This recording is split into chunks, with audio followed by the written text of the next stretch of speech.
But I got this fruit punch in my cup. Night just getting started, I'm already doing too much. Reach down in my pocket, my wallet miss. What is the deal, beautiful people? It's your boy Ramon, Lifestyles Defined. Let's talking about breaking the chain and freeing yourself from an ecosystem. I find more often than ever before today, people are hopping around, they're switching platforms, be it if they come in from Android over to iOS because they had a messed up Samsung, or they're just tired of the experience, or people from iOS over to Android because they felt like the iPhone 7 just wasn't enough, they could have done better, or there's Windows Phone guys who just had enough. I feel so bad for you guys. I was once you. And they're looking to go either Android or iOS. But this becomes a very difficult thing to do because these companies make it their business to weave you into their ecosystems without you knowing.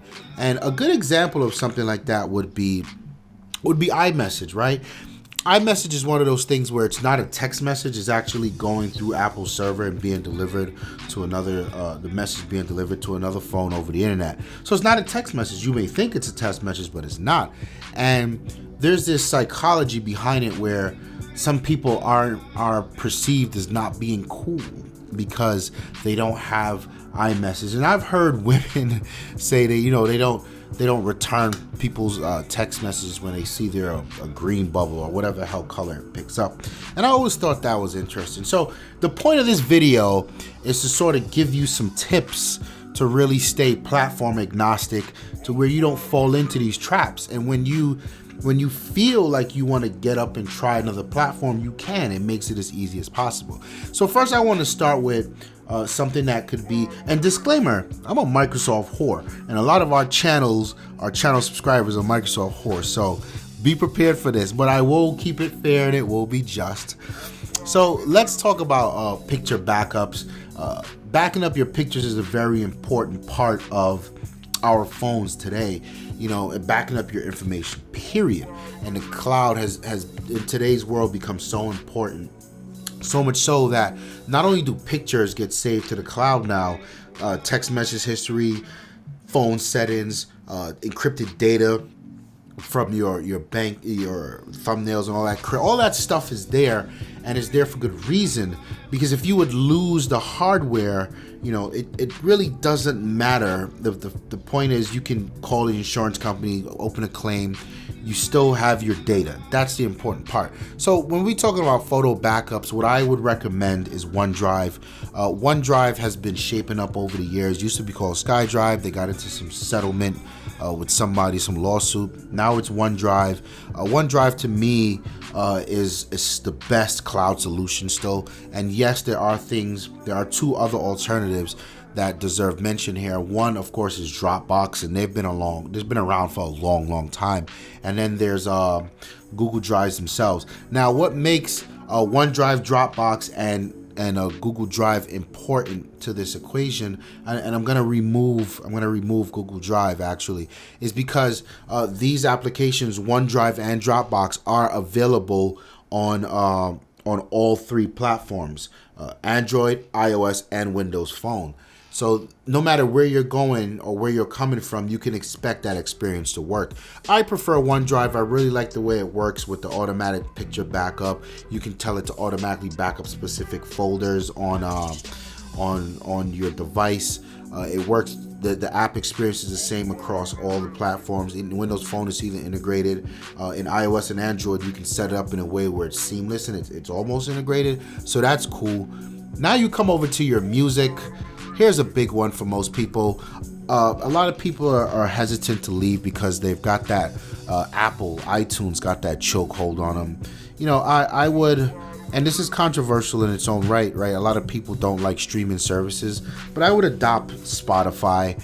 And Spotify has their application, again, on all three platforms, Android, iOS, and Windows Phone. So no matter where you go, your subscription is valid. You can hop right in, you'll get your playlist, you'll be able to, the apps may look a little different across each platform, but the functionality is still there. So I would definitely look into adapting Spotify. Another runner-up to Spotify would be Google Music, but Google Music is not on Windows Phone. So that's less to worry about on the Windows Phone. But if you're switching from iOS to Android or from Android to iOS, you could look at Google Music. And of course, with Google Music, you also get the YouTube Red subscription, which allows you to save YouTube videos. And you don't have to watch ads. So that could be an added plus. And then there's also Tidal out there. Tidal. In terms of productivity, there's a few apps. And they all have their own, right? Microsoft's got Word, Excel, Google's got the Google Docs, Apple's got the Pages or whatever the hell it is, numbers. I don't know what they call that garbage.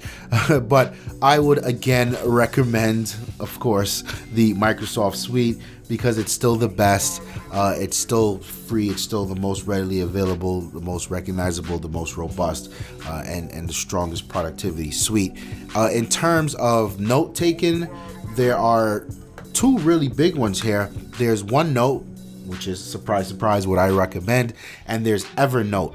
I think Evernote has got quite a bit of functionality over OneNote because Evernote crosses over that line into like a store box with different documents, and they do some dopeness around that.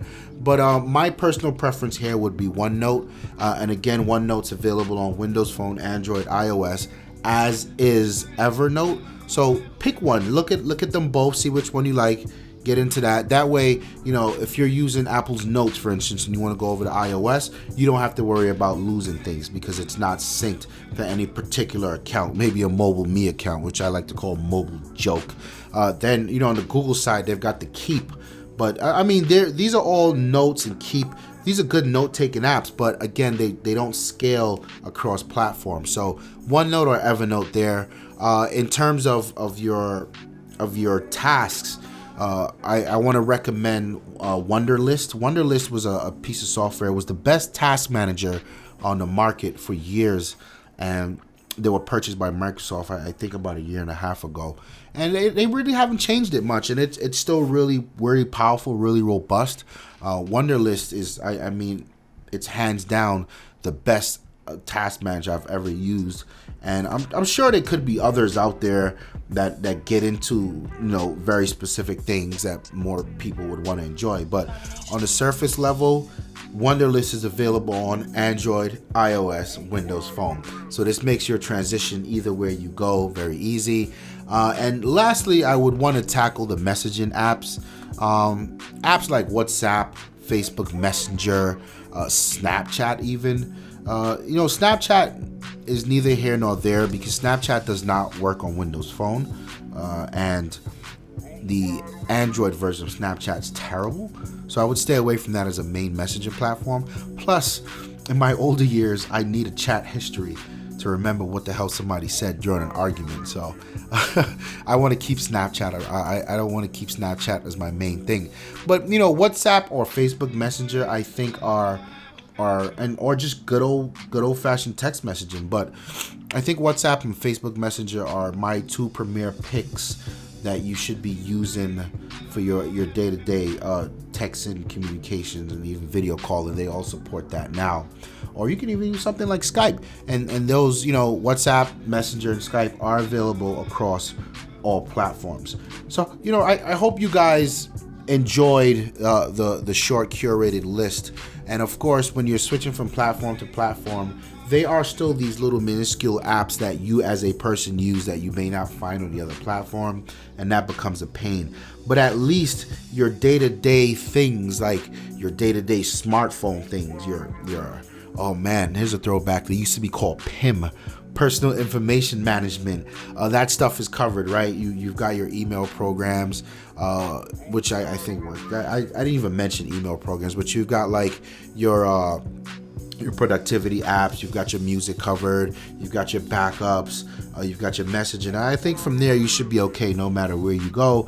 And it's just about I guess getting used to a new platform, a new UI, new way things work. Funny enough, going from Android to a new Android manufacturer can be almost just as difficult. So that is what it is. Listen, thank you for checking out the video. I hope you guys enjoyed it. Leave some comments below. Any other ideas you have that can help people who are switching, make it a much easier transition. Like the video if you like it. Dislike it if you disliked it. Sure, voice your opinion. And don't forget to subscribe to the channel. Also, while you're subscribing, there's a little bell that's next to that subscription box. And that'll tell you the precise moment when we upload a video if you want to stay up to the times. Click that if you will. My name is Ramon. I'm out of here. Peace. From the deep forest into the sun.